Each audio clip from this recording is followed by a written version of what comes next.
the Holy Spirit reveals God's mind to us, and this message is also a testimony to that.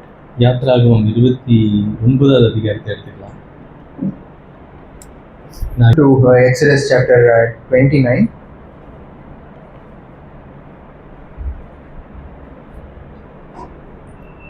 இஸ்ரவேல் புத்திரரின் நடுவே நான் வாசம் பண்ணி அவர்களுக்கு தேவனாய் இருப்பேன். தங்கள் நடுவே நான் வாசம் பண்ணும்படி தங்களை எகிப்து தேசத்திலிருந்து புறப்பட பண்ணின நான் எங்கள் தேவனாகிய கர்த்தர் என்று அவர்கள் அறிவார்கள். நானே அவர்கள் தேவனாகிய கர்த்தர். So it says in verse 45 to 46, I will dwell among the sons of Israel and will be their God. They shall know that I am the Lord their God, who brought them out of the land of Egypt, that I may dwell among them. I am the Lord their God. எப்படி இஸ்ரவேல் ஜனங்கள் ஆண்டவரே எங்க நடுவில் வாசம் பண்ணுங்கன்னு சொல்லி கேட்கலையோ, அதே மாதிரி எங்களுடைய தேவனா இருங்க அப்படின்னு சொல்லியும் அவங்க கேட்கல. So just like how the sons of Israel did not ask God dwell among us, they also never asked God be our Lord. But ஆண்டவரே இங்க வாலண்டியரா but God voluntarily says that அவர் சொல்றாரு நான் வாசம் பண்ணி அவர்களுக்கு தேவனா இருப்பேன். 46வது வசனத்துல நானே அவர்கள் தேவனாகிய கர்த்தர். God says that I am the Lord their God. இந்த அதிகாரம் முழுசும் ரெட் லெட்டர்ல இருக்கும். நீங்க ரெட் லெட்டர் பைபிள் வச்சிருந்தீங்கன்னா so the entire chapter will be in red letter if you have a red letter Bible. இது மோசேக்கு ஆண்டவர் மோசேயோடு பேசின வார்த்தை. So these are the words which God spoke to Moses. So ஆண்டவரே சொல்றார் நான் உங்களுக்கு தேவனா இருப்பேன். And God himself says that I will be their God. இஸ்ரவேல் ஜனங்கள் ஆண்டவரே தயவு செய்து தேவனா இருங்கன்னு சொல்லி அவங்க கேட்கல. So the sons of Israel never asked God be our Lord. ஆண்டவர் ஒரு எப்படி சொல்றாரு, ஒரு சந்தோஷமா ஒரு பெருமையா சொல்றாரு இவர்கள் தேவனா. But God with a boastful heart he says that I will be their God. I am the Lord their God. தகுதி இல்லாத நம்மளை பார்த்து சொல்றாரு நான் இவர்கள் தேவனா இருப்பேன். God looks at us who never deserve his grace, and God says I am their Lord. நம்முடைய பாவங்களை பார்த்தா அவர் நம்மளை பார்த்திருக்கவே கூடாது. அது மேல கண்ணையே வச்சிருக்க கூடாது. If God sees our sin, God shouldn't have looked at us. God should have turned his face aside. ஆனா இங்க இந்த வசனத்தை பார்க்கும்போது அவரே இந்த அதிகாரத்துல முதல்ல இருந்து நம்ம சில காரியத்தை பார்க்கலாம். ஆனா அந்த ஆசாரியத்துவத்துக்கான பிரதிஷ்டைய ஆண்டவர் எல்லாம் சொல்லிட்டு என்ன செய்யணும் எப்படி செய்யணும்னு சொல்லி விளக்கமா சொல்லிட்டு சொல்றாரு நானே அவர்கள் தேவனாகிய கர்த்தர். In this chapter God gives the detail about the priestly service, and in the end God says I am the Lord their God. Okay, இன்னொரு வசனத்தை எடுத்துக்கலாம். எபிரேயர் 4வது அதிகாரம். Let's turn also to Hebrews chapter 4.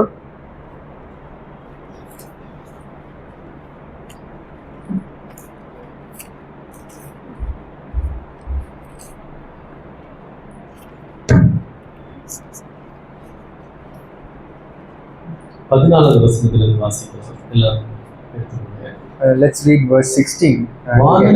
வானங்களின் வழியாய் பரலோகத்திற்கு போற தேவகுமாரனாகிய இயேசு என்னும் மகா பிரதான ஆசாரியர் நமக்கு இருக்கிறபடியால் நான் பண்ணின அறிக்கையை உறுதியாய் பற்றி கொண்டிருக்க கடவோம். நம்முடைய பலவீனத்தை குறித்து பரிதுரைக்க கூடாத பிரதான ஆசாரியர் நமக்கு இராமல் எல்லா விதத்திலும் நம்மை போல் சோதிக்கப்பட்டும் பாவம் இல்லாதவராய் இருக்கிற பிரதான ஆசாரியரே நமக்கு இருக்கிறார். 14வது வசனம் சேர்த்து ஆதலால் நாம் இரக்கத்தை பெறவும் ஏற்ற சமயத்தில் சகாயம் செய்யும் கிருபையை அடையவும் தைரியமாய் கிருபாசன தண்டையிலே சேர கடவோம். நான் இவர்கள் தேவனாய். God says I will be their God. இன்னும் ஒரே ஒரு வசனத்தை நம்ம வாசிக்கலாம். Let's read one more verse. என்னாகமம் 24வது அதிகாரம். Numbers 26. ஆண்டவர் ஒரு வாசஸ்தலத்தை உண்டு பண்ண சொல்லி அதன் நடுவில் நான் வாசம் பண்ணுவேன்னு சொல்லி ஆண்டவர் இஸ்ரவேல் ஜனங்களுக்கு சொன்னாரு. God commanded the sons of Israel to build a tabernacle, and God desires to dwell among them through the tabernacle. எண்ணாகமம் 24வது அதிகாரம் In Numbers chapter 24, 2வது வசனம். verse 2.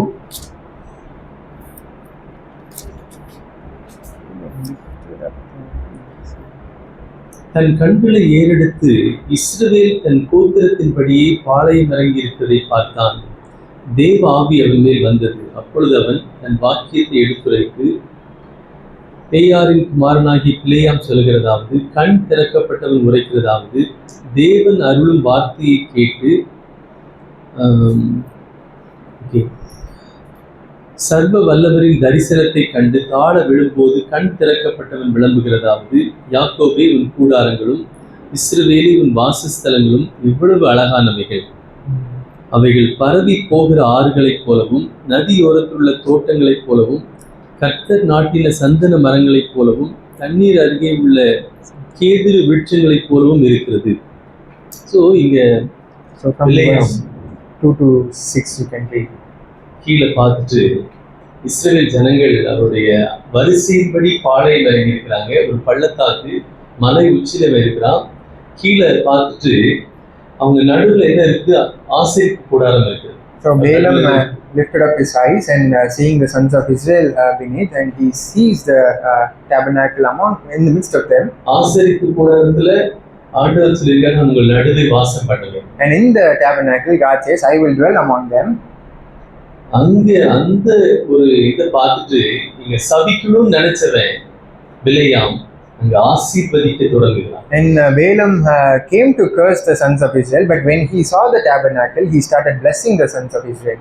அப்படி கண்களுடைய நல்ல ஆண்டவரே, இந்த வசனத்தின் இதயத்துக்கு பிரயோஜனமாக நீ மாற்றிக் கொடுங்க. எங்களோடு கூட பேசுங்க ஆண்டவரே. நீர் எங்களோடு கூட வாசம் பண்ணுகிறவர், எங்கள் நடுவே வாசம் பண்ணுகிறவர், எங்களுக்குள் வாசம் பண்ணுகிறவர். எங்களோடு கூட பேசும். இயேசுவின் நாமத்திலே ஜெபிக்கிறோம் நல்ல பிதாவே. ஆமென். Let's be seated.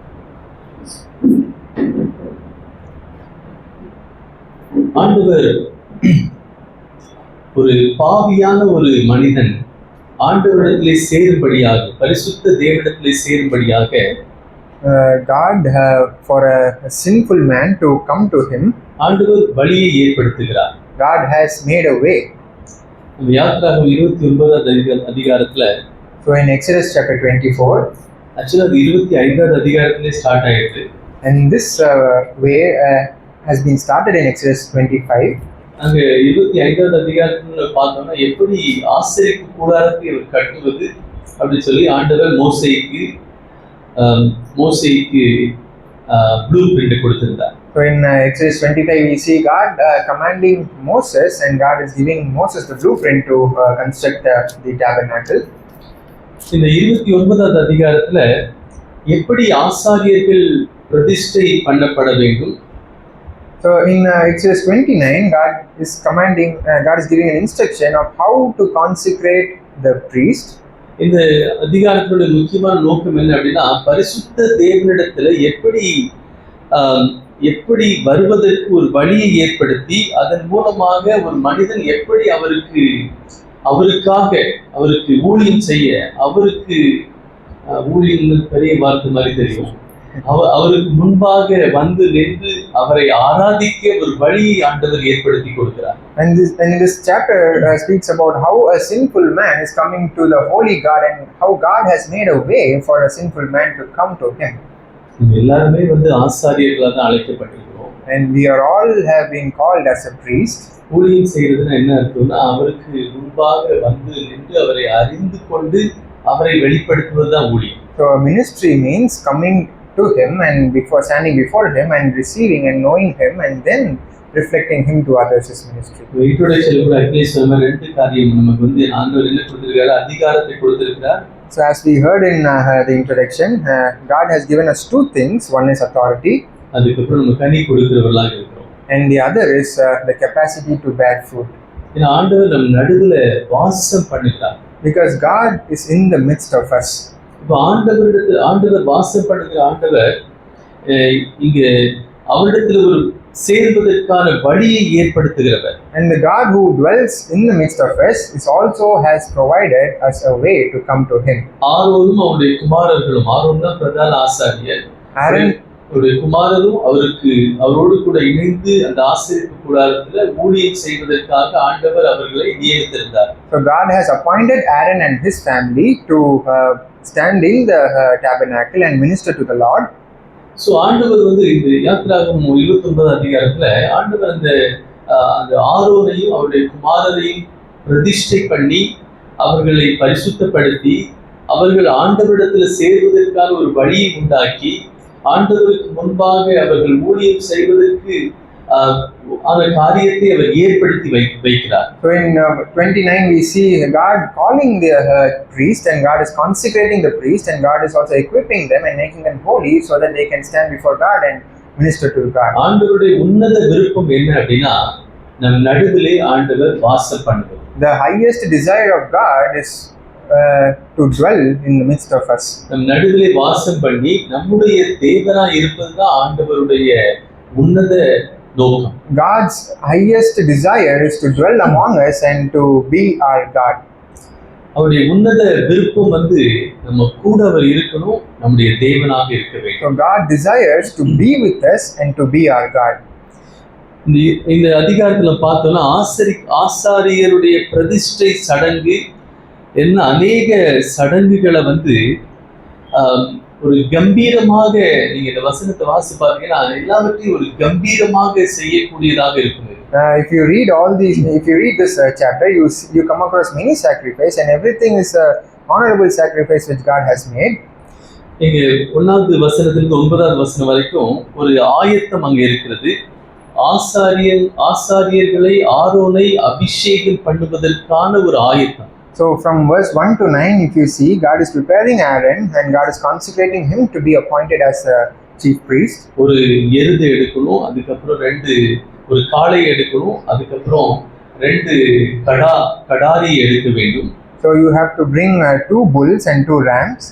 அதுக்கப்புறம் அவங்களை சுத்திகரித்து அவர்களுக்கு விசேஷமாக தைக்கப்பட்ட அந்த உடை அவர்களுக்கு உடுத்த வேண்டும். And they have to be cleansed, and they have to be adorned with a tunic and a robe of ephod. அதுக்கப்புறம் அவர்கள் எண்ணெயால அவர்களை அபிஷேகம் பண்ண வேண்டும். And they have to be anointed with oil. அதுக்கப்புறம் நீங்க 10வது வசனத்திலிருந்து வாசி பார்த்தீங்கன்னா அவங்களுக்காக ஆண்டவர் பலி கொடுப்பதற்கு அவர் சொல்லியிருந்தார். பாவ நிவாரண பலி. And from verse 10, if you read, God has also provided a sin offering on their behalf. அதுக்கப்புறம் அவங்களுக்காக வந்து அவர் burnt offering, அதாவது தகன பலி, ஒவ்வொரு அந்த ஆட்டை எடுத்து வந்து என்ன பண்ணணும், முற்றிலுமாக எரித்து விட வேண்டும், தகன பலி கொடுக்க வேண்டும். God also has provided a burnt offering, which is the animal that has to be burnt completely. அது எதை குறிக்கிறதுனா அவங்களுடைய முற்றிலுமான ஒரு அர்ப்பணிப்பை குறிக்கிறது. It shows their willingness to serve the Lord. So ஆண்டவர் இந்த காரியம் வந்து ஒரு நாள் நடக்கல, 7 நாள் நடத்தப்பட்டது. And this process did not happen in one day, but it took 7 days to complete. ஒவ்வொரு நாளும் உங்க காலையிலையும் சாயங்காலமும் அவர்கள் ஒரு ஆட்டுக்குட்டியை பலி கொடுக்க வேண்டும். So every single day, in the morning and the evening, they have to bring a ram and they have to offer it. அந்த இரத்தத்தை ஆரோன் மேல தெளிக்க வேண்டும். And they have to splash the blood upon Aaron. 22வது வசனத்துல கூட அந்த தகன பலியில வந்து அந்த கொழுப்பு, அதனுடைய முக்கியமான பகுதிகள் எல்லாம் என்ன பண்ண வேண்டும், எரித்து விட வேண்டும். Even in verse 22 we see its fat and its kidney has to be burned completely. So 7 நாள் வந்து ஆரோனையும் ஆரோனுடைய குமாரரையும் என்னென்ன அவர்களை பிரதிஷ்டை பண்ண வேண்டும். For 7 days they have to consecrate Aaron and his family. So இது ஒரு சாதாரணமா ஒரு நாள் ஒரு நிமிஷம் வந்துட்டு இது ஒரு அபிஷேகம் பண்ணி அவளை பிரதிஷ்டை பண்றது இல்ல. This is not just a one day process where they are called and they are anointed and they are consecrated. இது ஒரு அந்த ஆரோனுக்கும் அவருடைய குமாரருக்கும் வந்து இது ஒரு சாதாரணமாக தெரியக்கூடிய ஒரு காரியம் அல்ல. And this was not an ordinary thing to Aaron and his sons. இது எல்லாத்தையும் ஏன்னா இது ஒரு மிகப்பெரிய ஒரு பிரதிஷ்டை. Because it is a very important consecration ceremony. ஒரு சாதாரணமா எளிதா வந்துட்டு ஆண்டவர் முன்னாடி சரி பிரதிஷ்டை பண்ண அப்படின்னு சொல்லி போகல ஆரோனுடைய குமாரன். Aaron and his son did not come to God and God anoint us. They did not make it a very simple thing. ஒரு காளையை கொண்டு வரணும், பலி கொடுக்கணும், அதுக்கப்புறம் ஒரு கிடாவை கொண்டு வரணும், பலி கொடுக்கணும், அடுத்து இன்னொரு கடாரையை கொண்டு வரணும், பலி கொடுக்கணும். அது வாசித்து பார்த்தீங்கன்னா ஒரு அதிகாரத்துக்கு முழுசும் ஒரு பலி கொடுக்கணும், சுத்திகரிக்கணும், அபிஷேகம் பண்ண வேண்டும். So it is that they have to bring bulls and rams and attain a bull. They have to burn it, and if you read the entire chapter, it is full of sacrifices and offering and consecration. இந்த பிரதிஷ்டை ஒரு நாளோட முடிஞ்சிடல, 7 நாள் காலையிலையும் சாயங்காலம் ஒரு பலி கொடுக்க வேண்டும். And this consecration did not happen in one day, but it happened for 7 days, every day, morning and evening. அந்த ஆட்டுக்குட்டியை அவர்கள் என்ன பண்ண வேண்டும், முற்றிலுமாக அதை தகன பலியாக கொடுக்க வேண்டும். And the ram has to be provided as a burnt offering completely.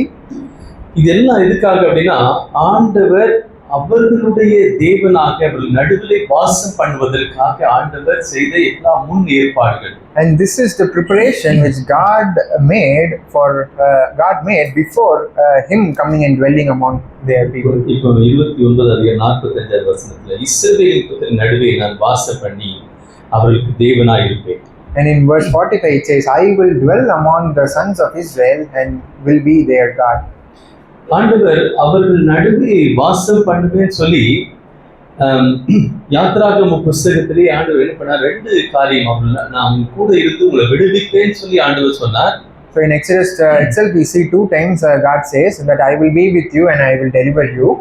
அதுக்கப்புறம் இப்போ அவங்களை விடுவித்ததுக்கு அப்புறம் நான் உங்கள் நடுவிலே வாசம் பண்ணி உங்கள் தேவனாய் இருப்பேன், நீங்க என்னுடைய ஜனமாய் இருப்பீர்கள் ஆண்டவர் சொல்கிறார். 2 places God says I will be with you, and one is that to deliver, and now here we see I will dwell among the sons of Israel and will be their God. நானே அவர்கள் தேவனாகிய கர்த்தர். And God says I am the Lord their God. ஆண்டவர் அவர்களுடைய இஸ்ரவேல் ஜனங்களுடைய தேவனாய் இருப்பதை குறித்து ஆண்டவர் ஒரு வெட்கப்படவில்லை. God was not ashamed of being the God of Israel. அவர்களை ஆண்டவர் எகிப்திலிருந்து அவர்களை விடுவித்தது ஆண்டவர் தான். God is the one who delivered the people of Israel from the hands of Egyptians. எகிப்து என்கிற உலகத்திலிருந்து நம்மையும் ஆண்டவர் விடுவித்தவர் ஆண்டவர் தான். Just like how God has called us out of the world, which is compared to Egypt. விடுவித்ததுக்கு அப்புறம் நம்மளை யாரும் தெரியாம சொல்றவர் கிடையாது, யாரும் தெரியலன்னு சொல்றவர் கிடையாது. God did not leave us without his presence after the deliverance. ஆண்டவர் அவர்களை அவருடைய உடன்படிக்கையின் வாக்குத்தத்தத்துக்குள்ள ஆண்டவர் அவர்களை கொண்டு வந்தது போல நம்மையும் ஆண்டவர் அவருடைய உடன்படிக்கையின் வாக்குத்தத்தத்துக்குள்ள நம்மை கொண்டு வந்து நம்முடைய தேவனாய் இருப்பதில் அவர் சந்தோஷப்படுகிறார். Just like how God has brought the sons of Israel in a covenantal promise to himself, God is also bringing us to him so that he can be our God. அவர்கள் எகிப்தில் இருக்கும்போது அவங்க தான் அவங்க விடுவிக்கப்படக்கூடியவர்கள், ஆண்டவருடைய பார்வையில் அவங்க விடுவிக்கப்படக்கூடியவர்கள். So in God's eyes, the sons of Israel were the ones to be delivered among the Egyptians. நான் எகிப்தில் இருக்கும்போது, so when I was in Egypt, என்னை விடுவிப்பதற்காக நான் தான் அவருடைய முக்கியமான ஒரு நோக்கமாக இருந்தேன். I was God's purpose. God wants to deliver me from Egypt. விடுவித்ததுக்கு அப்புறம் நான் அவர் என்னுடைய தேவனாய் இருப்பதற்கான நான் ஒரு பாத்திரமாக நான் இருக்கிறேன். And after God has delivered me out of Egypt, I am a vessel for God's honor, and God wants to be my God. இந்த உடன்படிக்கைக்குள்ள இவர்கள் வந்தது, இந்த உடன்படிக்கையின் வாக்குத்தத்தத்துக்குள்ள ஆண்டவர் அவர்களை கொண்டு வந்து God has brought the sons of Israel into the covenantal promise. ஆண்டவர் கொடுத்த எல்லா அந்த அவருடைய வார்த்தைகளுக்கும் கீழ்ப்படிவதனால ஆசீர்வாதத்தை அவர்களுக்கு வைத்திருக்கிறார். God also has kept the blessings which comes through the obedience of God's command. அதே மாதிரி கீழ்ப்படியாமைக்கும் ஆண்டவர் அவருடைய பிள்ளைகளுக்கு என்ன வைத்திருக்கிறாரு, அதனுடைய விளைவுகளை வைத்திருக்கிறார். There is also consequences for our disobedience too.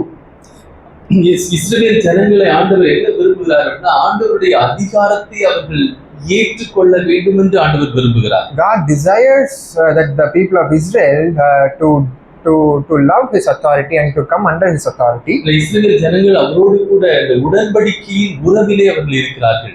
Because God is with a covenantal relationship with the sons of Israel. அது அவர்களுடைய விருப்பம் கிடையாது. And it is not the desire of the sons of Israel. ஆனா அவர்கள் அது ஆரோனும் அவருடைய மோசே என்ன பண்ணார், அதை ஆரோனுக்கு சொல்லி ஆரோனை பிரதிஷ்டை பண்ணி ஆரோன் அதை ஏற்றுக்கொண்டார். But Moses told Aaron, and Aaron willingly accepted that ministry. So நம்ம ஒவ்வொருவரும், நம்ம இன்றைக்கு புதிய ஏற்பாட்டு விசுவாசிகளை நம்ம ஒவ்வொருவரும் அவரோடு கூட உடன்படிக்கையின் உறவில நம்ம இருக்கோம். So as believers, we are in a covenantal relationship with God. அவரோடு கூட அவர் நம்முடைய பிதாவாக இருக்கிறார். Where he God being our father, அது அவருடைய தகப்பனாக இருக்கிறார். and he is our father. அப்பா பிதாவேன்னு சொல்லி அழைக்கிற நமக்கு அதிகாரத்தை ஆண்டவர் நமக்கு கொடுத்திருக்கிறார். And God has given us the spirit through which we can call Abba Father. நமக்கு ஆண்டவருக்கு ஒரு உடன்படிக்கையின் உறவு நமக்கு ஆண்டவர் நமக்கு ஏற்படுத்தி இருக்கிறார். And God has established a covenantal relationship between us and God. அதனால ஆண்டவர் 46 வசனத்தில் சொன்னார், நானே அவர்கள் தேவனாகிய கர்த்தர். And that's why God says in Exodus 29 verse 46, I am the Lord their God. அவர்களுக்கு நான் தேவனாய் இருப்பேன். And in verse 45 God says, I will be their God. அவர்கள் நடுவே நான் வாசம் பண்ணி அவர்களுடைய தேவனாய் இருப்பேன். And God says, I will dwell among the sons of Israel and will be their God. ஆண்டவரே இந்த உடன்படிக்கையின் உறவை ஆண்டவர் நமக்கு ஏற்படுத்துவதிலே பிரியமாக இருக்கிறார். God is so desired to establish this covenantal relationship between us and God. இந்த வாசம் பண்ணுவேன் அப்படிங்கிறதுக்கு இந்த எபிரேய வார்த்தையில அங்கவே தங்குவேன்னு சொல்லி அர்த்தம். So the word dwell in Hebrew translates to God's presence in the midst of them. நான் நிரந்தரமாக ஒரு நடுவே நான் தங்குவேன் அர்த்தம். God says, I will be with them forever. அவர் நிரந்தரமா அவர்களோடு கூட நான் வாசம் பண்ணுவேன்னு சொல்லி அர்த்தம். God's everlasting presence with them. ஆக்சுவலா இன்னொரு அர்த்தம் இருக்குது. There is another word. இளைப்பாறுதல், அந்த அர்த்தத்தை பார்த்து ஒரு ஆச்சரியமா இருந்தது. அவர் இளைப்பாறுகிறவர். There is another word also to the word dwell. That means God is resting in the நடுவிலே வாசம் பண்ணுகிறதுல அவர் இளைப்பாறுகிறவர். So God, while dwelling among us, He is also resting in the midst of us.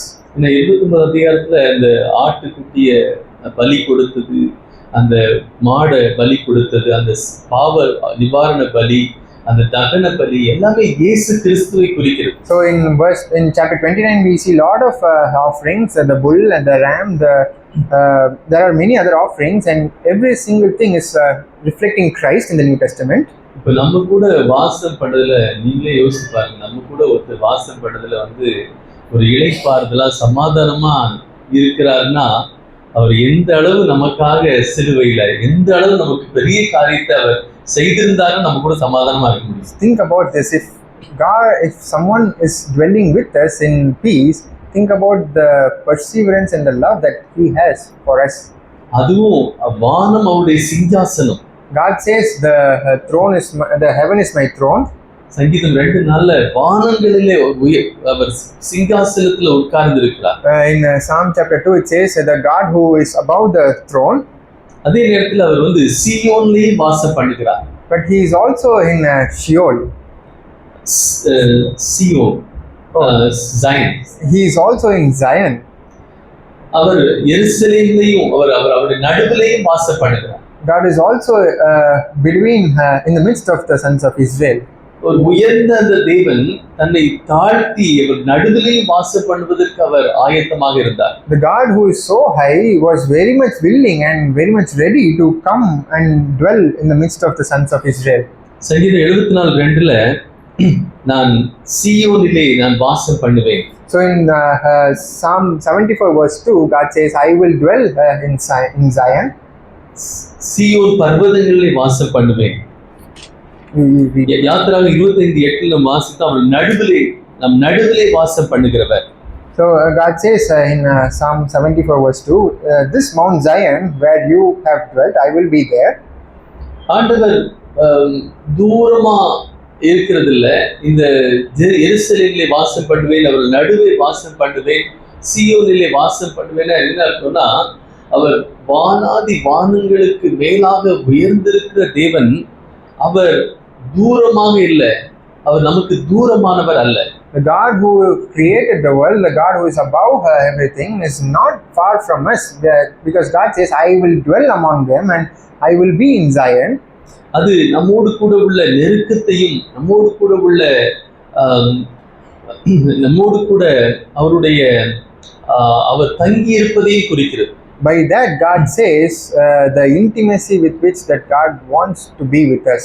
நம்மோடு கூட இருப்பதையும், நம்மோடு கூட நெருங்கி இருப்பதையும் குறிக்கிறது. It shows that God desires to be with us and have an intimate relationship with us. சங்கீதம் 135:21 வேதம் சொல்கிறது, in Psalm 35, the word of God says, God dwells in Jerusalem, God dwells in Zion. அது எதை குறிக்கிறது அப்படின்னா, இந்த எருசலேம் எதை குறிக்கிறது அப்படின்னா, ஆண்டவருடைய அது நகரமாக இருக்கிறது, ஒரு ஆண்டவருடைய சபை இருக்கிறதை குறிக்கிறது. The word Jerusalem denotes the city of Jerusalem and also the church. So ஆண்டவர் நமக்கு நெருக்கமாக, ஆண்டவர் நம்மோடு கூட நம் அருகிலே அவர் இருக்கிறார். God is very close to us and God is with us. இந்த வார்த்தை வந்து இந்த தங்குவதுங்கிறதுக்கு காட்டா சக்கு ஸ்கனோ அப்படின்னு இருக்குது. அது என்னன்னா, தொடர்ச்சியாக அவர் நம்ம கூட நிரந்தரமாக அவர் தங்குகிறவர். So the word dwell also means his everlasting presence with us. அவர் நிரந்தரமாக நம்மை விட்டு விலகாமல் நம்மை நிரந்தரமாக நம்ம கூட தங்குகிறவர். It means that God will never leave us and God is going to stay with us continuously. 1 ராஜாக்கள் 8:27 சாலமன் கேட்டாரு, ஆண்டவர், அது வாசிக்காத வசனத்தை, ஆண்டவர் நம் நடுத்துல தங்குவாரா? So in 1 Kings chapter 8, Solomon asked, will God dwell among us? ஆண்டவர் நம் இந்த உலகத்துல தங்குவாரா? அவர் he had a question that will God come to this earth and will dwell among us? அந்த வசனத்தை வாசிக்கிறேன். நான் உங்களை கேட்கிறேன், ஆண்டவர் தங்குவாரா நம் நடுவுல? So I am asking you, will God come and dwell among us? பக்கத்துல பார்த்து கேளுங்க, ஆண்டவர் நம் நடுவுல தங்குவாரா? You can ask your neighbors, will God dwell among us? ஆண்டவர் எனக்குள்ள தங்குவாரா, நடுவுல தங்குவாரா? So you can ask them, will God dwell 1 ராஜாக்கள் 8:27 in me?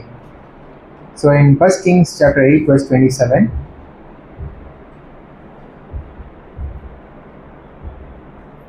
படிக்கிறேன். 1 ராஜாக்கள், but will God indeed dwell on earth?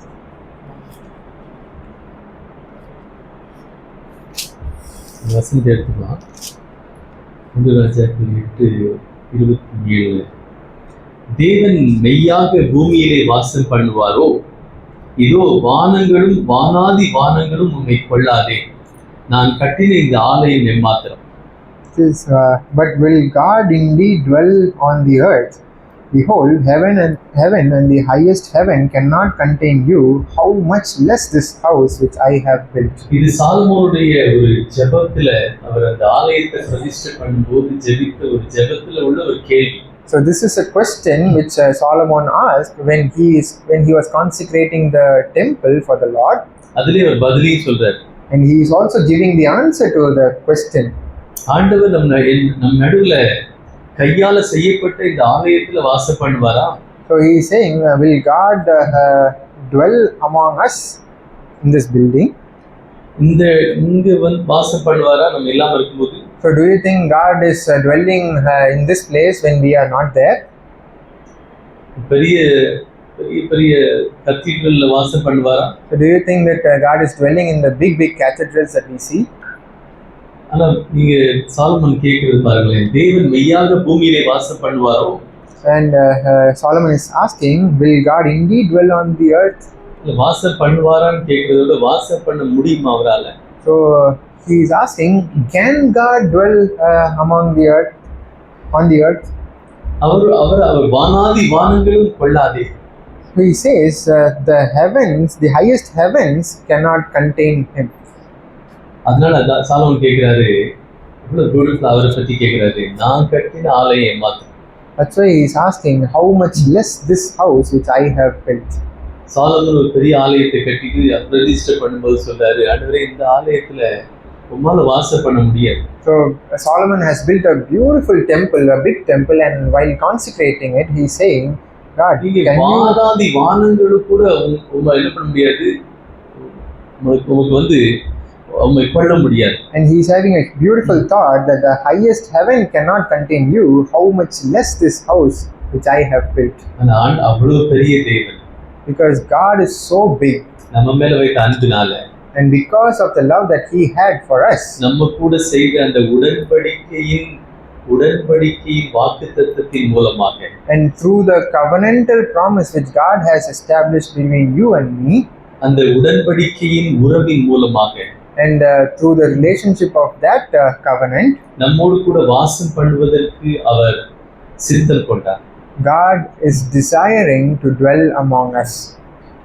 ஆண்டவர் இந்த இடத்துல வாசம் பண்ண மாட்டாரு இல்ல, நம்ம எல்லாம் கூடி வரும்போது நமக்குள்ள இருக்கிறவர் நம்ம நடுவிலேயே இருப்பார். So it doesn't mean that God is not here, because God says when we are gathered together in His name, God says, I will be in your midst. நம்ம வராட்டி அவர் இருக்க மாட்டார். But if we are not here, God will not be there. ஏன்னா ஆண்டவர் நம் நடுவில் வாசம் பண்ணுவதற்கு அவர் சித்தம் கொண்டிருக்கிறார். Because God desires to dwell விரும்புகிறார். in the midst of us, and He is wanting to dwell in the midst of us. அவருடைய உன்னத விருப்பம் என்ன தெரியுமா? நம்ம நடுவுல வாசம் பண்ண வேண்டும். His highest desire is to dwell among us. அவருடைய உன்னத விருப்பம் என்ன தெரியுமா? நம்முடைய தேவனாக இருக்க வேண்டும். And His highest desire is to be our God. என்னுடைய தேவனாக இருக்க விரும்புகிறார். And let's say that God desires to be my God. நான் அவர்கிட்ட போயிட்டு நான் எல்லாமே ஜெபிக்கலாம், ஆண்டவரே இது பண்ணுங்க அது பண்ணுங்கன்னு சொல்லி நான் உங்களுடைய தேவனாக இருக்க விரும்புகிறேன். And we can go and ask many things in prayer, but God is wanting to be with us, and God is wanting இந்த பிரச்சனை to. இருக்கு, அந்த பிரச்சனை இருக்கு, ஆண்டவரே நான் உன் தேவனாக இருக்க விரும்புகிறேன். So we can go and tell God, I have this problem and that problem, but God says that I want to be your God. ஆண்டவரே நான் பிழைப்பேனான்னு தெரியல, நான் என்ன செத்தே போயிடும் போல, நான் செத்து போறதே நல்லது கூட நினைக்கலாம், ஆனா ஆண்டவரே நான் தேவனாக இருக்க விரும்புகிறேன். We can ask God, will I be able to make to the next day? Will I survive tomorrow? But God is saying that I want to be your God. இந்த உலகத்தில் நமக்கு அந்த விருப்பம் இந்த விருப்பம் இருக்கு. ஆண்டவர் என்னுடைய விருப்பம் என்ன தெரியுமா? நான் உன் தேவனாக இருக்க விரும்புகிறேன். We can have many different desires in our heart, but the desire of God is to be our God and dwell among us. வானாதி வானங்களுக்கு கொள்ளாத தேவன் நம்முடைய தேவனாக இருக்க விரும்புகிறார். The highest heaven, the God whom the highest heaven cannot contain, wants to be our God and wants to dwell among us. என்னாகும் 24வது அதிகாரத்துல In Numbers chapter 25, இஸ்ரவேல் ஜனங்களை சபிக்கும்படியாக பாலாக் என்கிற ஒரு ராஜா வனாந்தரத்தில் இஸ்ரவேல் ஜனங்கள் இருக்கும்போது அவர்களை சபிப்பதற்காக ஒரு மனிதனை கொண்டு வருகிறான். So, இதுதான் பிலேயாம். we see Balak commanding a man to curse the sons of Israel who were dwelling in the wilderness. நம்மளை சபிக்கிறது கூட பிசாசு வரலாம். And his name is Balaam, and this is the application for us too. அங்க என்ன நடந்தது அப்படின்னா, அங்க பிலேயாம் மலை உச்சியில போய் நின்று இஸ்ரவேல் ஜனங்கள் அங்க வனாந்தர ஒரு பள்ளத்தாக்குல என்ன பண்றாங்க, அவங்க கூடாரம் போட்டு அவர்கள் நடுவுல கூடாரம் போட்டு இருக்காங்க. So Balaam saw the sons of Israel camping in the valley. ஆக்சுவலா அந்த ராஜா இவனை சபிக்கிறதுக்கு தான் காசெல்லாம் கொடுத்து கொண்டு வந்திருக்காரு. Balak ordained him to curse the sons of Israel. சபிக்கிறதுக்கு வாயை திறக்கும் போது, but when Balaam opened his mouth to curse the sons of Israel, அவன் ஆசீர்வதிக்க தொடங்கினான். he started to bless the sons of Israel. ஏன் தெரியுமா? Do you know why? அந்த கூடாரம் ஒரு வரிசையாக அழகாக போடப்பட்டிருக்கிறது. Because the camp was set in an order. அதனால மட்டும் இல்ல, It is not because of that Balaam started blessing them. அங்க கூடாரத்தின் நடுவுல because among the camp இன்னொரு கூடாரம் போடப்பட்டிருக்கிறது. there was another tabernacle. அதுதான் ஆசரிப்பு கூடாரம். That is the tabernacle. அந்த ஆசரிப்பு கூடாரத்துல ஆண்டவர் சொல்லியிருக்கிறார், நான் உங்கள் நடுவுல நான் வாசம் பண்ணுவேன். And God says that I will be in the midst of you and I will dwell with you through the tabernacle. இஸ்ரவேல் ஜனங்கள் அந்த டென்ட்ல அந்த கூடாரத்துல வாசம் பண்ணுகிறத பார்த்துட்டு பிலேயாம் அவர் நடுவுல இருக்கிற அந்த கூடாரத்தையும் பார்த்து அந்த இஸ்ரவேல் ஜனங்களை சபிப்பதற்கு பதிலாக ஆசீர்வதிக்க தொடங்கினார். So Balaam saw the tent, but on top of it, he also saw the tabernacle in the midst of them, and he started blessing them instead of cursing. என்னாகும் 24 அதிகாரத்தை வீட்டுக்கு போய் வாசித்து பாருங்க. So you can go to your home and you can take time and read Numbers chapter 24. அவர் ஆசீர்வதிக்கிற ஒவ்வொரு ஆசீர்வாதமும் உங்களுக்குரியது கூட. And every single blessing that he is blessing is also for us. அது ஒரே ஒரு காரியம் மட்டும் சொல்றேன்.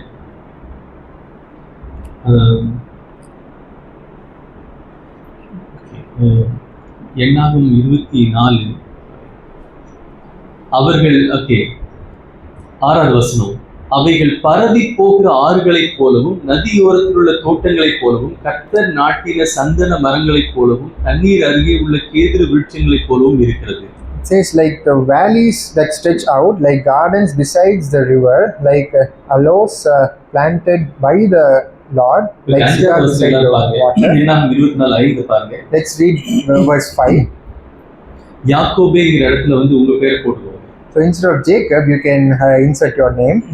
உன் கூடாரங்களும் உங்க பேரை போட்டு உன் கூடாரங்களும் இஸ்ரவேலே அதுலயும் உங்க பேரை போட்டுக்கோங்க. வாசஸ்தலங்களும் எவ்வளவு அழகானவை. So how fair are your tents, Jacob, your dwellings, O Israel. ஏன்னா ஆண்டவர் ஒவ்வொரு விசுவாசியின் நடுவிலும் அவர் வாசம் பண்ணுகிறார். Because God is dwelling in the midst of every single believer. நான் இங்க பிசாசை பார்த்து பயப்பட தேவையில்லை. So I don't have to be afraid of the devil. ஆண்டவர் என் நடுவில் வாசம் பண்ணுகிறார். Because God is in our midst. நான் யாரை பார்த்து தெரியுமா இப்ப பயப்படணும்? ஆண்டவரை பார்த்து தான் பயப்படணும். Do you know whom then should I fear?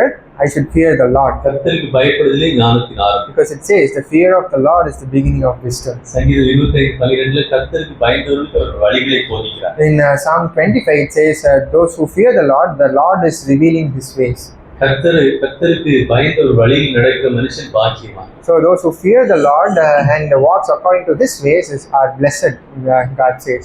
இங்க பிலேயாம் சபிக்க ஆரம்பித்த போது ஆசீர்வதித்து அந்த இஸ்ரவேல் ஜனங்களை ஆசீர்வதித்தார், மனமாற ஆசீர்வதித்தார். Here we see when Balaam's wanting to curse the sons of Israel and he is starting to bless the sons of Israel, and அது இஸ்ரவேல் ஜனங்களை பார்த்து கிடையாது. It is not by seeing the sons of Israel that he is blessing. இஸ்ரவேல் ஜனங்கள் நடுவில் வாசம் பண்ணின ஆண்டவரை வைத்து அவன் ஆசீர்வதித்தார்.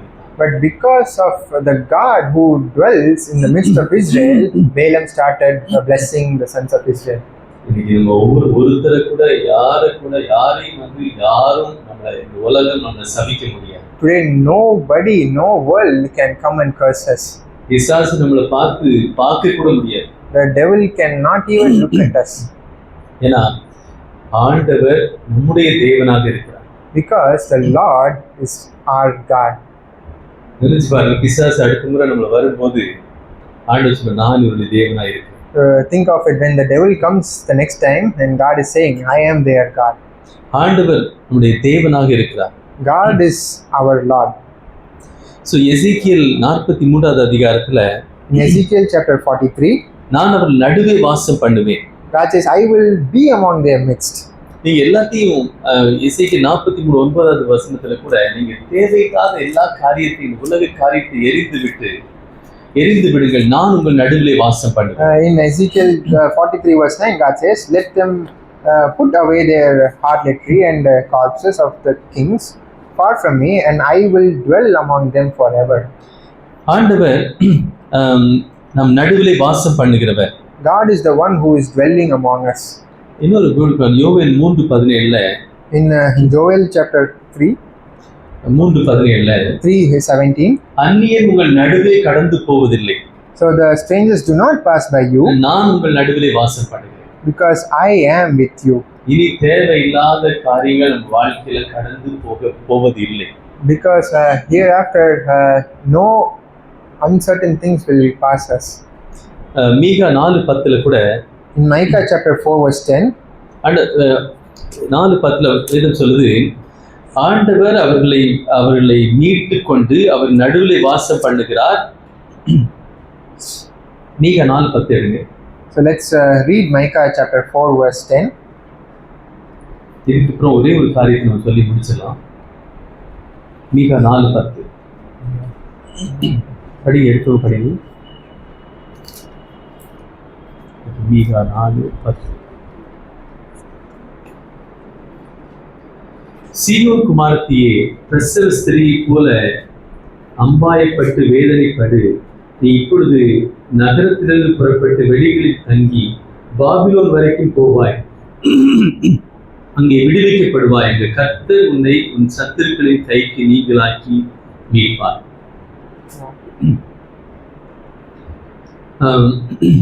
இங்க ஆண்டவர் சொல்றாரு, உன்னை உன் சத்துருக்களின் கைக்கு நீங்களாக்கி மீட்பார். ஏன்னா ஆண்டவர் நம் நடுவில் வாசப்படுகிறார். So it says that the Lord will redeem you from the hand of your enemies. You know why God says that? Because God is in the midst of us. இப்போ ஆண்டவர் நம் நடுவில் வாசம் பண்ணுகிறார். God is the one who is dwelling in the midst of us. நம்முடைய தேவனாய் இருக்கிறார். And he is being our God. ஒரு விசுவாசியுடைய இப்போ ஒரு வாஞ்சை எப்படி இருக்கணும் அப்படின்னா, so now what the desire of the believer should be, சங்கீதம் 84வது சங்கீதத்துல in Psalm, it is mentioned in Psalm chapter 84. இந்த சங்கீதக்காரனுக்கு ஒரு ஏக்கம் இருக்கிறது. We see the desire of the psalmist here. அவருடைய வாசஸ்தலங்கள் எவ்வளவு இன்பமானவைகள். சங்கீதக்காரனுடைய ஏக்கம் என்ன அப்படின்னா, கர்த்தர் எங்கே இருக்காரோ அவன் அங்கே இருக்க விரும்புகிறான். The yearning of the psalmist is to dwell in the midst of the Lord. என் ஆத்துமா கர்த்தருடைய ஆலய பிரகாரங்களின் மேல் வாஞ்சியும் தவனமாய் இருக்கிறது. என் இருதயம் என் மாம்சமும் ஜீவனுள்ள தேவனை நோக்கி கம்பீர சத்தம் இடுகிறது. It says, my soul longed and even yearned for the courts of the Lord. My heart and my flesh sing for joy of the சங்கீதக்காரனுடைய ஒரு ஏக்கத்தை நம்ம பார்க்கிறோம். We see the longing of the psalmist. ஆண்டவரிடத்தில் ஆண்டவருக்கு பக்கத்தில் இருக்க வேண்டும், ஆண்டவருக்கு நெருக்கமாக இருக்க வேண்டும் சொல்லி அவன் சங்கீதக்காரன் தன் இருதயத்தில் விரும்புகிறான். He is longing in his heart to be very close to God and have an intimate relationship with God. ஏன்னா அவனுக்கு தெரியும் ஆண்டவர் எங்கே இருக்கிறார், ஆண்டவர் அவருடைய தேவனாக இருக்கிறார் தெரியும், ஆண்டவர் அவன் நடுவில் வாசம் பண்ணுகிறார்னு அவனுக்கு தெரியும். Because he knows that God is their God, his God, and God is the one who is dwelling in his midst. அதனால ஆண்டவருடைய வாசஸ்தலத்தில் அவன் இருக்க விரும்புகிறான். That's why he wants to dwell in the place of the Lord. சங்கீதக்காரன் பேசுற அந்த ஆசரிப்பு கூடாரத்துல அந்த பலிபீடத்து பக்கத்துல குருவி இருக்கிறத பார்த்து, குருவி கூடு கட்டி அங்க தங்கி இருக்கிறத பார்த்து கூட பொறாமப்படுகிறான். So here we see the psalmist looking at the tabernacle and he's seeing the altar and he's being jealous of the sparrow that is making its nest between in the midst. ஒவ்வொருவருக்கும் தெரிய வேண்டியது முதல்ல என்ன அப்படின்னா, ஆண்டவர் என் நடுவில் வாசம் பண்ணுகிறார். Everybody has to know one thing, that God is desiring to dwell among us. நான் அவருடைய பிரசன்னத்திலே வாசம் பண்ணுவதற்கு வாஞ்சிக்க வேண்டும். And I want to yearn and long to be in his presence. அவர் விரும்புகிறார், நான் இவனுடைய தேவனாய் இருப்பேன். God is wanting to be our God, and God says, I am their God. உங்க பேரை சொல்லி சொல்லுங்க, என்னுடைய தேவனாய் இருப்பார் சொல்லுங்க. And we can say that God, you be our God. என்னுடைய தேவனாய் இருப்பார். God be our God. என்னுடைய தேவனாய் இருக்க அவர் விரும்புகிறார். God is wanting to be our God. இப்போ நான் அவருடைய சமூகத்தில் இருப்பதை நான் நாட வேண்டும். Now I can yearn and long to be in his presence. இந்த 84 சங்கீதத்துல in Psalm 84, உம்மிடத்திலே பலன் கொள்ளுகிற மனுஷன் தங்கள் இருதயங்களில் செவ்வையான வழிகளை கொண்டிருக்கிறவர்கள் பாக்கியவான்கள். அழுகையில் பள்ளத்தாக்கி உருவ நடந்து அதை நீரூற்றாக்கி கொள்கிறார்கள். மழையும் குளங்களை நிரப்பும். அதுக்கப்புறம் 10வது வசனம், 1000 நாளை பார்க்கிலும் பிரகாரங்களில் செல்லும் ஒரே நாள் நல்லது. ஆகாமிய கூடாரங்களில் வாசமாய் இருப்பதை பார்க்கிலும் என் தேவனுடைய ஆலயத்தின் வாசற்படியில் காத்திருப்பதையே தெரிந்து கொள்வேன். ஏன்னா சங்கீதக்காரனுக்கு தெரியும், ஆண்டவர் இருக்கிற இடம் தான் அவருக்கு பாதுகாப்பான இடம், ஆசீர்வாதமான ஒரு இடம். So the psalmist yearns to be in the presence of God because he knows that is the place of security and blessing. இன்னொரு வசனம் ஓகே, 3வது வசனம். Let's also read verse 3. என் ராஜாவும் தேவனுமாகிய சேனைகளின் கர்த்தாவே, உம்முடைய பலிபீடங்கள் அண்டையிலே அடைக்கலான் குருவிக்கு வீடும் தகைவலான் குருவிக்கு தன் குஞ்சுகளை வைக்கும் கூடும் கிடைத்ததே. உம்முடைய வீட்டில் வாசமாய் இருக்கிறவர்கள் பாக்கியவான்கள், அவர்கள் எப்பொழுதும் உம்மை துதித்துக் கொண்டிருப்பார்கள். So you can read Psalm 84 verse 3 and 4. இப்போ இங்கவே இருக்கிறது இல்ல. So God is in our midst. ஆனா இங்க இந்த வசனத்தை பெற்றுக்கொண்டு இந்த வசனத்துல நிலைத்திருப்பது. So it talks about receiving the word and being abiding in the word. அந்த குருவியை கூட பார்த்து பொறாமப்படுறாரு. இந்த குருவி கூட பெர்மனண்டா அங்கேயே தங்கி இருக்கு. The psalmist is being jealous of the sparrow that is taking its permanent seat near the tabernacle. எந்த அளவு நான் ஆண்டவரை விரும்பி ஆண்டவர் இருக்கிற இடத்துல எந்த அளவு நான் வாஞ்சிக்க வேண்டும். How much more can I and can we desire and long for the presence of God? ஆண்டவர் என்னுடைய தேவனாய் இருப்பதற்கு அவர் வாஞ்சிக்கிறார். Because God is desiring and longing to be our God. நமக்கு செய்ய வேண்டிய எல்லாவற்றையும் சிலுவையில் அவர் செய்து முடித்து விட்டார். God has made everything pertaining to it on the cross. அவர் எனக்கு நித்திய உடன்படிக்கை என்னோடு செய்திருக்கிறார். God has made an everlasting covenant with me. அவருடைய உடன்படிக்கையின் ஐக்கியத்திலும் உறவிலும் என்னை ஆண்டவர் வைத்திருக்கிறார். And in that covenantal fellowship God has also established between you and God. என்னுடைய தேவனாக அவர் என்றென்றும் இருப்பார். And God will be our God forever.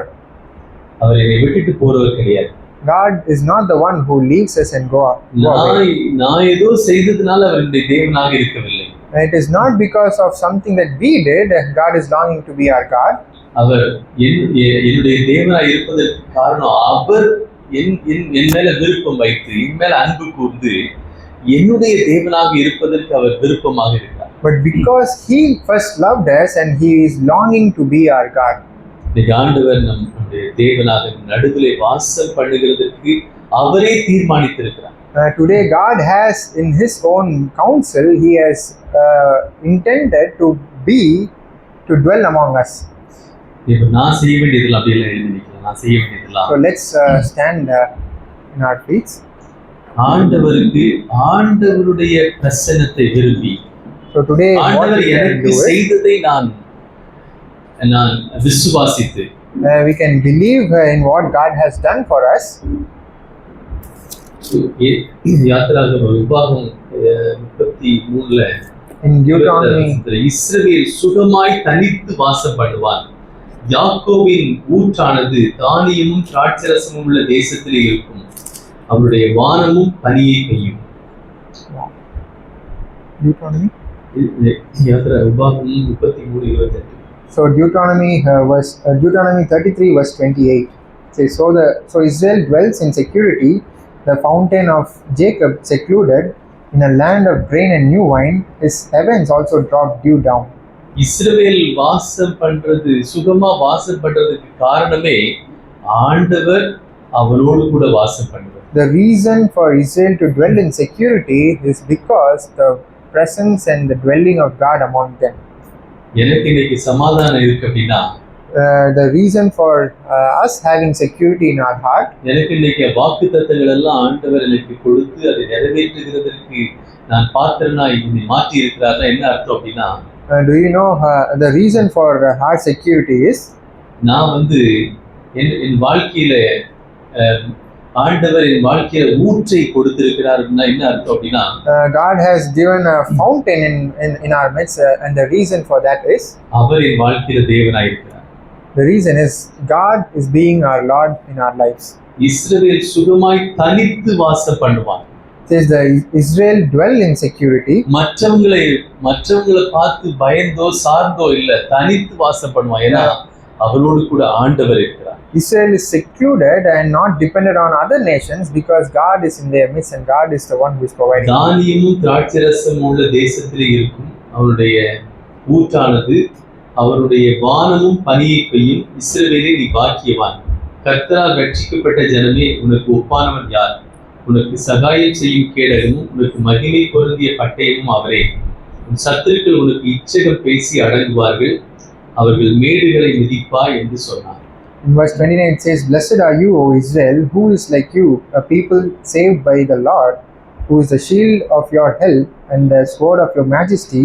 So your enemies will cringe before you, and you will tread upon their high places. இதுல ஒரு காரியத்தை கூட இஸ்ரவேலால ஒழுங்கா செய்ய முடியாது. The people of Israel cannot do even one thing mentioned here without God. ஆனா இவ்வளவு பெரிய காரியத்தை செய்யறதுக்கு காரணம் என்னன்னா ஆண்டவர் அவருடைய தேவனாய் இருக்கிறார். But they can do all these things because the Lord is their God.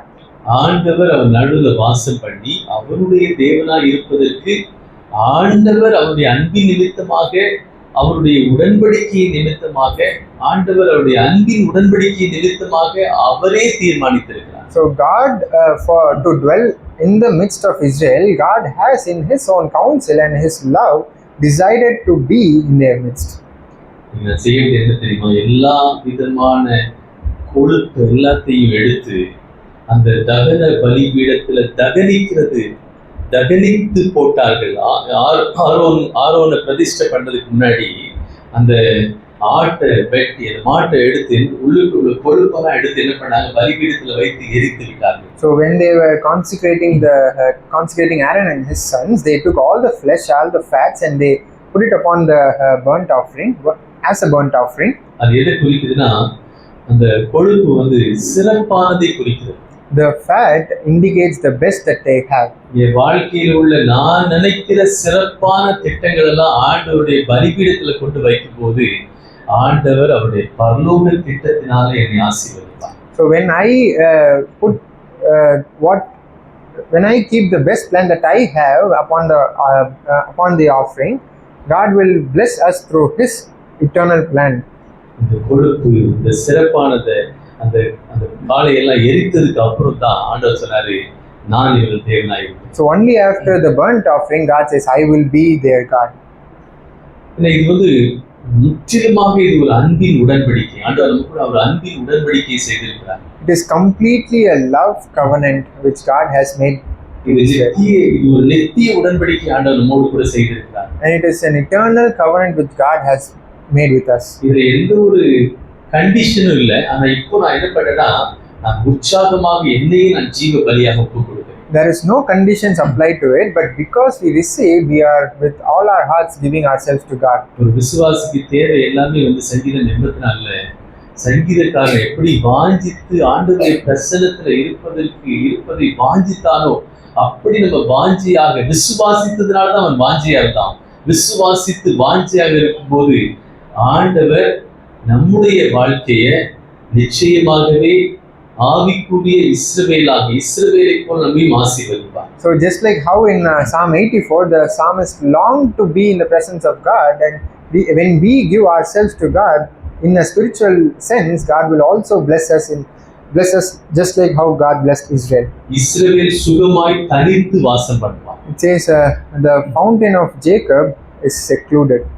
என்ன சொன்னா நான் ஆண்டவர் கூட இருக்கும்போது நான் ஆண்டவர் கூட இருந்து நான் எல்லா தீங்குக்கும் விலக்கி பாதுகாக்கப்பட்டு நான் சுகமாய் நான் வாசம் பண்ணுவேன். It means when I dwell with the Lord, I will be protected from all the enemies that are against me. வானாதி வானங்களும் கொள்ளாத ஆண்டவர் தான் எனக்குள்ள வாசம் பண்ணுகிறார். The God which the highest heaven cannot contain is the one who is dwelling in us. சிங்காசனத்துல வீற்றிருக்கிறவர் தான் என் அருகிலே இருக்கிறார். The one who is above the throne is the one who is with us today. என் அருகிலே இருக்கிறவருடைய அருகிலே இருக்க விரும்புகிறார். And he is very much desiring to be with us today. உங்க அருகிலே ஆண்டவர் இருக்க விரும்புகிறார். And he is with you and he is wanting to be with you today. உங்களை பொல்லாங்க தொட முடியாது. No enemy can touch you. இன்னைக்கு நான் ஆண்டவர் மேல அந்த விருப்பத்தை வைக்கும் போது So today when I long to be in the presence of God, அந்த இஸ்ரவேல் ஜனங்கள் அந்த பள்ளத்தாக்குல அந்த கூடாரத்தின் நடுவுல அந்த ஆசரிப்பு கூடாரத்தை சுற்றி அவங்க இருந்தது போல நானும் பரவி போகிற ஆறுகளை போல என் வாழ்க்கை இருக்கு. So just like how the people of Israel were there in the wilderness, I can also be like that with God dwelling among us. Amen. Amen. ஆண்டவரே நன்றி செலுத்துகிறேன்.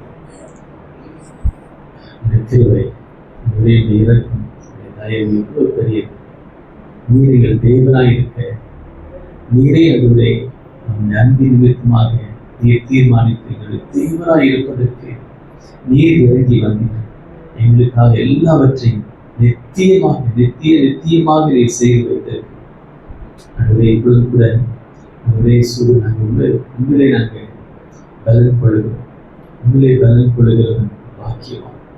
ஆண்டவரே, உண்மையை அந்த வசனத்தை கொண்டு எங்களை பலப்படுத்தி ஆண்டவரே சகாயம் பண்ணுகிறதுக்காக சொல்றாங்க. தொடர்ந்து நாங்கள் மேல விருப்பமும் வாஞ்சியமாக இருக்க நீ உதவி செய்கிறாங்க. இயேசுவின் நாமத்தில் ஜெபிக்கிறோம் நல்ல பிதாவே.